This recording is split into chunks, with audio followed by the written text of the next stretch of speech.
ሞዴል ሊያከበደ እሷ ነች ልጄ ብለሽ እሷ ልትሆን ትችላለች ልጄ ብለሽ ነበር እንደው ሲነግሩኝ። የህግ ልጄ ናት። ትምህርት ቤት እያለሁ ነው የተወለድኳት። እሱም ተማሪ ነው፣ እኔም ተማሪ ነኝ። አውርቻት ነበር። የገንዘብ ችግር የለብኝም፣ የመረዳት ችግር የለብኝም፣ መደመጥ ነው የምፈልገው። ጥፋተኛ ነኝ፣ አጥፍቻለሁ። ለአንድ ቀን አይቼሽ ልሙት ልጄ፣ ሌላ ምንም የምፈልገው የለም።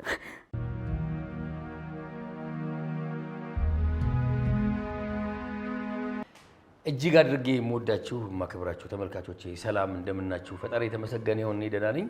ሁሉም ታሪክ አለው ፕሮግራማችን እነሆ ጀምሯል። እንግዲህ የተለያዩ ታዋቂ እንግዶችን ስናቀርብ ነበር። መሀል ላይ ደግሞ እንደዚሁ ሁሉም ታሪክ አለው አይደል ፕሮግራማችን። ታሪክ ያላቸውን መደመጥ ያለበትን ነገር ወደ እናንተ ስናመጣ ከርም ያለውኝ። የዛሬዋ እንግዳዬ እንግዲህ ሁለት ስም ነው ያላት። በመታወቂያ ስም ዛህራ አህመድ አሊ ትባላለች። እንደዚሁም ደግሞ አሁን ለዚህ ታሪካችን አስፈላጊ ስለሆነ ነው የስሟ ጉዳይ ትዕግስት አህመድ አሊ። እንግዲህ ቀድሞ አብሯት በዚህ ቀጥሎ በምናወራው ታሪክ ውስጥ የነበሩ ሰዎች የሚያውቋት ትዕግስት አህመድ አሊ ነው። በተለይ ይሄ እሱን ስም ነውና የዛሬው ፕሮግራሜ እጅግ በጣም የእናንተን ተሳትፎ የሚፈልግ ነው። የተመልካቾቼን ተሳትፎ የሚፈልግ ነው። ከናንተ ፊቴ ያለችው እንግዳዬ ትዕግስት በጣም ትልቅ ተማጽኖ አላት። የገንዘብ አይደለም ከናንተ የምትፈልገው፣ ጆሮ ነው፣ መደመጥና ጊዜ እንድትሰጧት ነው የምትፈልገው። እውነት በጣም ልብ የሚነካ ነገር ነው፣ ልብ የሚነካ ታሪክ ነው ያላት።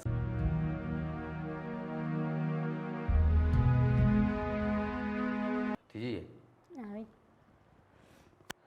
በሀዘን አንጀምረው ማይዞሽ። አይ ነው በጣም የሚያሳዝን ነገር ነው የገጠመሽ አውቃለሁኝ። ግን ማለት ያው እኔ ስለወለድኩኝ ወልዶ የወላድ መካን መሆን ያሳዝናል እና ስሜቱን እረዳለሁ። ስለዚህ ያንቺ ወዳጆች አንቺን እያገዙሽ ያሉ ሰዎች እባክህ አዳምጣትና የምናደርገው እናድርግ የሚል ነገር ነው። በዓለም ላይ ያላችሁ በሙሉ እባካችሁ እርዳታችሁን ትፈልጋለች። እናንተን እንዳልኳችሁ ነው። የገንዘብ እርዳታ አይደለም የምትፈልገው፣ የምንም እርዳታ አይደለም የምትፈልገው። ጆሮአችሁ መደመጥ፣ ከዛ በኋላ ታደርጉላታላችሁ። ትጂዬ እንግዲህ ለዛሬ ታሪካችን ለዛሬ መገናኘታችን ምክንያት የሆነው ነገር ነግረሽኛል። መጀመሪያ እንግዲህ ከስር መሰረቱ እንድናውቀው አሰብ ነው የተወለድኩት እና የልጅነቴ ልጄ ናት። አሰብ ተወልጄ ተማሪ ነበርኩ። አዲስ ከተማና አዲስ አበባ በግበረት ተመሪያለሁ። የአሰብ ልጅ ነኝ። የአሰብ ልጅ ነሽ? አሰብ ተወለድሽ፣ እዛው አሰብ ተዳርሽና አገባሽ። ባለቤትሽ ማን ነበር የሚባለው? ሚካኤል ከበደ። ሚካኤል ከበደ። ከሚካኤል ከበደ ልጅ ወለድሽ። የልጅሽ ስም ማን ይባላል? ራሄል ሚካኤል ከበደ። ራሄል ሚካኤል ከበደ። በደንብ እያዳመጣችሁኝ። ራሄል ሚካኤል ከበደን ወለድሽ። ከዛ በኋላ እንግዲህ በሀገሪቱ ላይ ብዙዎቻችን እንደምናውቀው በጣም ከባድ ነገር በሀገራችን ታሪክ ውስጥ ካሳለፍናቸው በጣም እጅግ በጣም ተደጋጋሚ ሀዘኖችን እያስተናገደች በምትገኘው ኢትዮጵያ እንግዲህ ከኤርትራ ጋር የመለያየት ነገር ገጠመን እና ስለዚህ ከዛ እንግዲህ ኢትዮጵያውያን ወደ ሀገራቸው እንዲመጡ ተደረገ። ኤርትራውያን ደግሞ ወደ ኤርትራ እንዲሄዱ ተደረገ። እሱ ታሪክ አንቺ ላይ የተከሰተ ነው አይደለ? አዎ። እናቴ በአጋጣሚ ሞተችብኝ። ቤተሰብ የለኝም፣ አባቴም የለኝም፣ እህትም ወንድምም ስለሌለኝ ያው ተፈናቀየ ስመጣ ከአሰብ ከ57 ቀበሌ ሳሪስ መጣን። ያው መንግስት ነው የሀገር ጉዳይ ስለሆነ ሁላችንም ተፈናቀልና ቤተሰብ ስለሌለኝ 57 ቀበሌ ውስጥ ነበርኩ፣ አዳራሽ ውስጥ። አዎ እኮ እዛ አሁን ከዛ ስትመጪ ባለቤትሽ አብሮሽ መጣ? ሚካኤል አልመጣም። እሱ ኤርትራዊ ነው፣ መምጣት አይችልም። ወደ ሳዋ ሄደ። ወደ ሳዋ ሄደ። ስለዚህ አንቺ ብቻዬን ነኝ። ቤተሰብ ያው እናቴ ናት ያሳደገችኝ እና ሌላ ሰው ስለማላቅ ከመጣሁ ሰው ሲወጣ ግዴታ ውጭ ተብዬ ነው የወጣሁት። አዎ ኢትዮጵያዊ ስለሆንሽ እዛው ተወልደሽ ነው። ግን ከዛ ባለቤትሽ ኤርትራዊ ስለሆነ እዛው ቀረ? አዎ እዛ ቀረ። እኔ ልጄን ብቻ ነው ይዤ የወጣሁት። ራሄልን ልጄን ብቻ። ራሄልን ይዘሽ ስትወጪ የስንት ዓመት ነበረች? የ4 ዓመት ነበረች። ስለዚህ እንግዲህ በደረሰኝ እንግዲህ ሌሎች መረጃዎችንም ማሰባሰብ ሞክሬያለሁኝ፣ እናያቸዋለን። ከዛ በኋላ ራሄልን እንግዲህ ትዕግስት አንደበቱ ነኝ አገዘኝ ስላለችኝ ጭምር ነው እንግዲህ እሷን ነገሮች የማወራው ታሪኩን ከነገረችኝ አንፃር ማለት ነው። ራሄልን ይዘሽ መጣሽ። ከዛ የስደተኛ ካምፕ ውስጥ ሳሪስ 57 ቀበሌ አዳራሽ ገባችሁ። ከዛው ከመጠለያ ውጡ ተባልን። ውጡ ሰርታችሁ ኑሩ፣ ቤት ተከራይታችሁ ውጡ ሲባል ግራ ገባኝ። ሰው ቤትም ልሰራ ስል ልጅ ይዘሽ አይቻልም አሉ። ዋስ አለሽ ወይ ተያዣለሽ ወይ አሉ። እና በቃ አንተነህ ሲሰጥ አምላክ ሲሰጥ የሷት መከረችኝና ሰዎች እድሏን አትስኪባት ስጫት አሉ። እና እኔም በአጋጣሚ ትንሽ ታመምኩኝ። አመመኝ። ያው ከሰጠው በኋላ ግን ያው የሄድኩ ነበርኩኝ። ያው ልጅቷም እየጠፋች ምናምን አትምጭ ተባልኩ። እየጠፋች ታለቅሳለች። ማልቀስ ነው።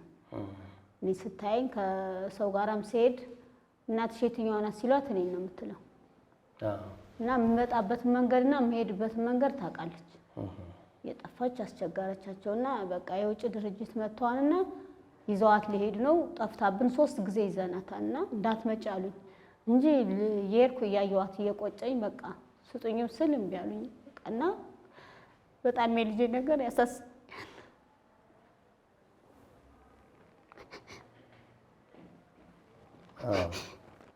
እንጂ አንድ ናት የህግ ልጄ ናት። ትምህርት ቤት እያለሁ ነው የተወለድኳት። እሱም ተማሪ ነው፣ እኔም ተማሪ ነኝ። አዎ እንግዲህ ራሄል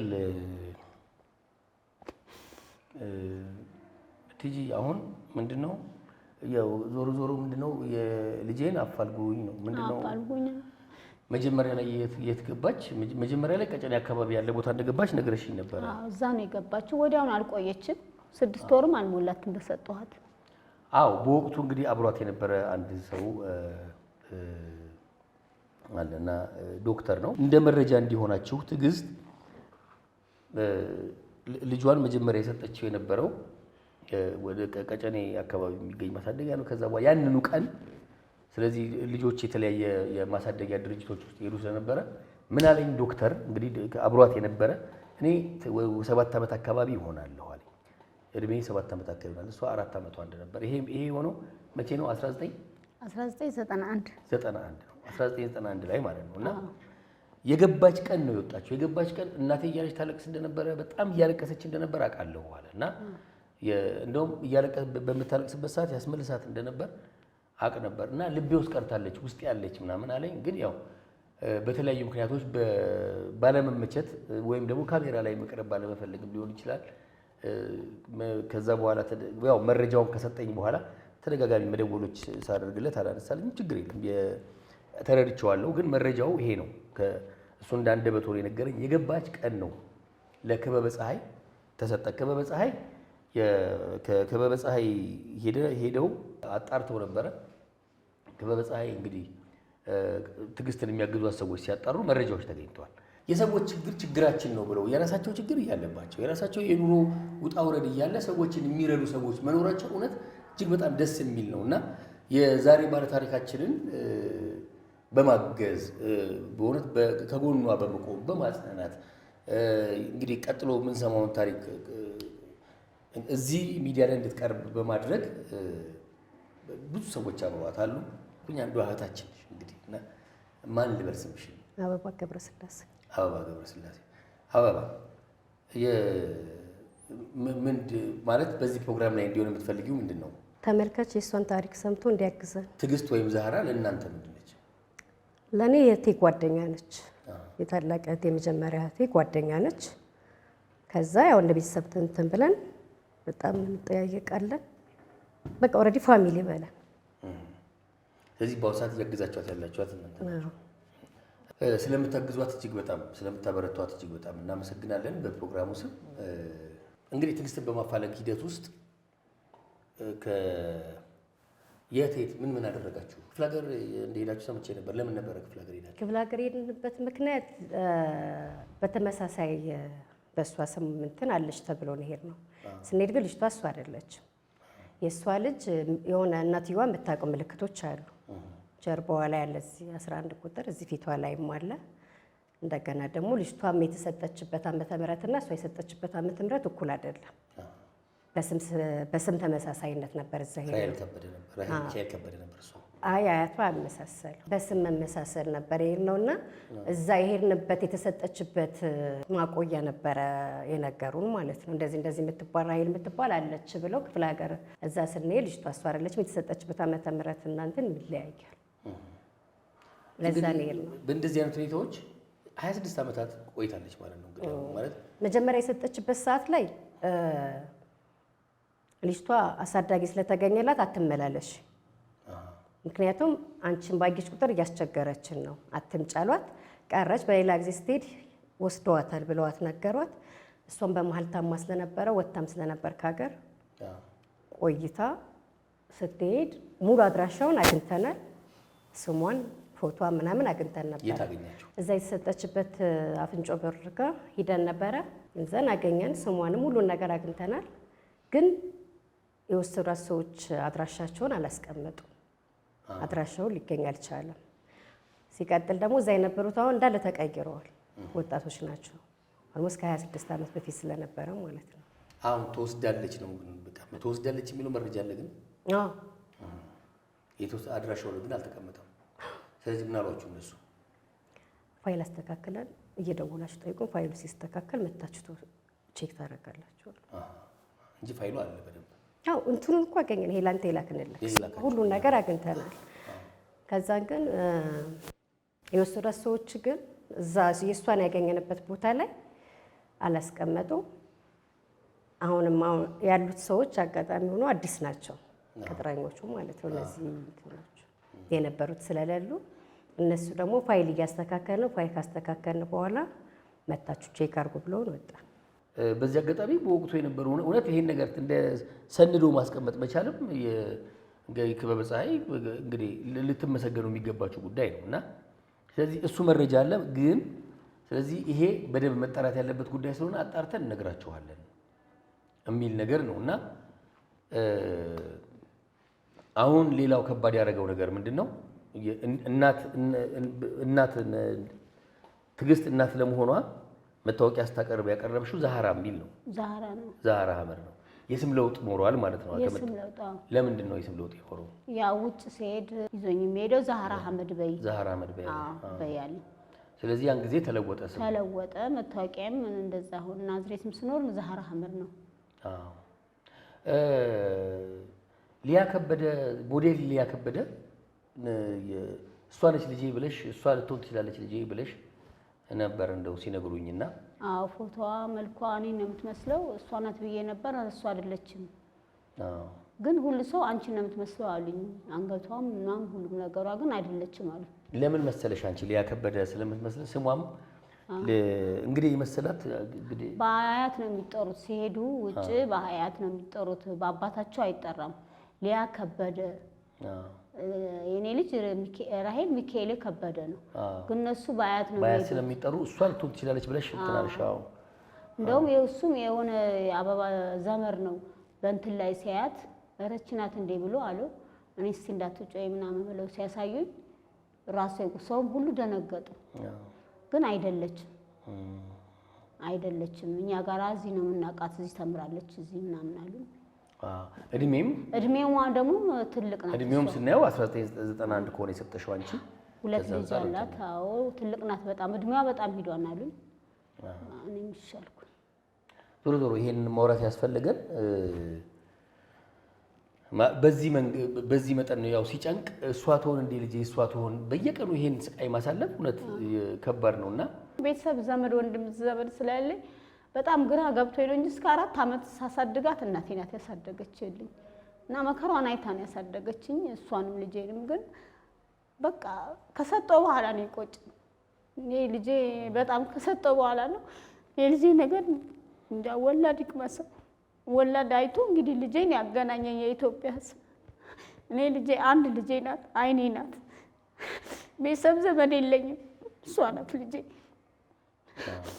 በዛ ወቅት ሰዎች ምን አሉሽ? እንግዲህ አሁን የነገርሽኝ አሁን ምናልባት አሁን ካለሽበት ስሜት አንፃር ስለማታስተውሹ ነው ምናምንና ትጂ አሁን ትልቁ ዓላማችን ልጅቷ እንድትገኝ ነውና አዎ ልጄ እንድትገኝ ነው። ከሷ ምንም አልፈልግም። ልጄ ብቻ አይኗን አይቼ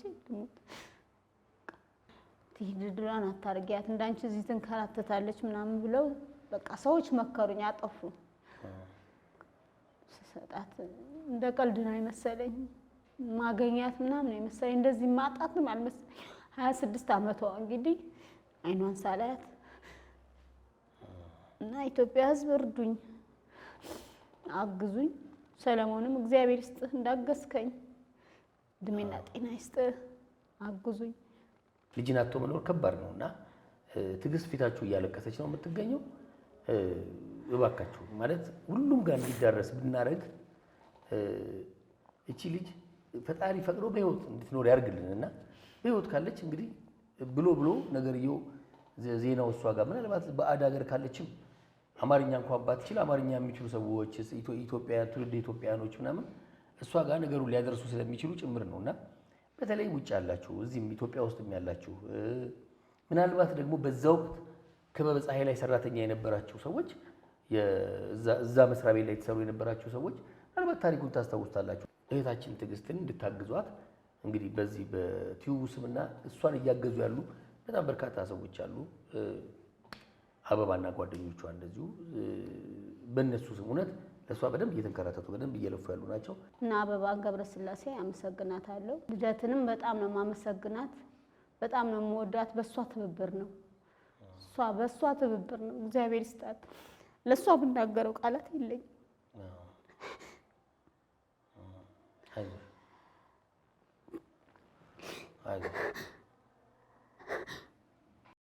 ልጄ እባክሽ ካለሽ እኔ ካንቺ ምንም የምፈልገው የለም። መከራዬን ያሳደግኩሽ እንደ ሀብታምም እንደ ድሃ ማንቀባረሬን ያሳደግኩሽ ልጄ። ግን አሁን ከሰጠሁሽ በኋላ ቆጨኝ። እረዳሻለሁ፣ ጥፋተኛ ነኝ፣ አጥፍቻለሁ። ለአንድ ቀን አይቼሽ ልሙት ልጄ። ሌላ ምንም የምፈልገው የለም። እኔ ይሄ ነው ብዬ አልልሽም። እግዚአብሔር ነው የሚያውቀው። በሚያውቀው ነገር እባክሽ ልጄ፣ እባክሽ እናቴ ነሽ ብለሽ ሆድሽን ገርሽ ልጄ፣ እባክሽ አንድ ልጄ፣ አንድ ወርቄ ነሽ፣ አንድ አይኔ ነሽ። ከዚህ የምናገረው ነገር የለም። ሰላም እግዚአብሔር ይስጥህ። አልችልበት። እንዲህ አይነት ቁስል ያለባቸው በርካታ እናቶች አሉ። ለሁሉም የምንችለው ነገር እናደርጋለን። ስለዚህ ሳንሞት በቃ ያቅማችንን መልካም ነገር ሰርተን ማለፍ አይደል ያለብን። ትዕግስትን እናግዛት። ወይም ደግሞ ዛህራ በአሁን በመታወቂያ ስሟ ዛህራ ነው። ያው ችግር የማያደርገው ነገር የለም። ስሙን ላይ ያስቀይራል። ይሄ የኛ ታሪክ ነው። እንደዚህ ነው በቃ ችግራችን እዚህ ድረስ ልጅ እስከ መስጠት ምናምን ኖሮን አይደለምና ሁለት ነገር ነው በቃ። የእሷን እድል እናት አይደለች በቃ እድሏን አታበላሽባት ተባለች። ልጇን መስጠት ነበረባት፣ ልጇን ሰጠች። ስለዚህ ወዳ ያደረገችው ነገር አይደለም። መፍረድ ከባድ ነው፣ አይሆንም። እና እንዴት ሰጠሽ ምን ሰጠሽ ምናምን እነሱ ነገሮች ላጣራ ሞክሬ ነበረ። ሌላ አንድ አባትም በዛ ወቅት የሚያውቋትን ትልቅ አባት አናግሬ ነበረ። እሷ ላለመስጠት ሞክራ ነበረ። ግን ማናችንም አቅም ስላልነበረን አንዳችን መርዳት ስላልቻለ መስጠት ነበረባት፣ ሰጥታለች። በእሷ አይፈረድም የሚል ነገር ነግረውኛል። ስለዚህ ለልጇ እንዲያልፍላት ታማሚ ስለነበረች ምናልባት እኔ ብሞትባት ማን ያሳድጋታል ብሎ ከማሰብ ልጇን ሰጥታለች። እና በያላችሁበት መልእክታችን ይድረስ። እንደገና ድጋሚ መረጃ ለመንገር ያህል ራሄል ሚካኤል ከበደ ነው የምትባለው፣ በዛ ወቅት ላይ ሲሰጥ ማለት ነው። ራሄል ሚካኤል ከበደ ትባላለች። የእናት ስም ትዕግስት አህመድ አሊ ነው የሚባለው። ተሰጥታ የነበረው ክበበ ፀሐይ ነው። እሱም እንግዲህ ክበበ ፀሐዮችንም ማገዝ ያለብን ነገር አግዘን ሙሉ መረጃ እንዲሰጡን እንሞክራለን። እናንተም በያላችሁበት መልእክታችን ይድረስ። አሁን ላይ ያለው የዛህራ አህመድ ነው ስሟ፣ ዛህራ አህመድ አሊ ነው። የዛን ጊዜ የተሰጥ ትዕግስት አህመድ አሊ ነው እናቷ ስሟ። ተመልካቾቼ እጅግ አድርጌ አመሰግናለሁኝ። ሁሉም ታሪክ አለው ፕሮግራማችን። በሌላ ጊዜ በሌላ እንግዳ ይቀርባል። ለዛሬ ደህና ሁኑ።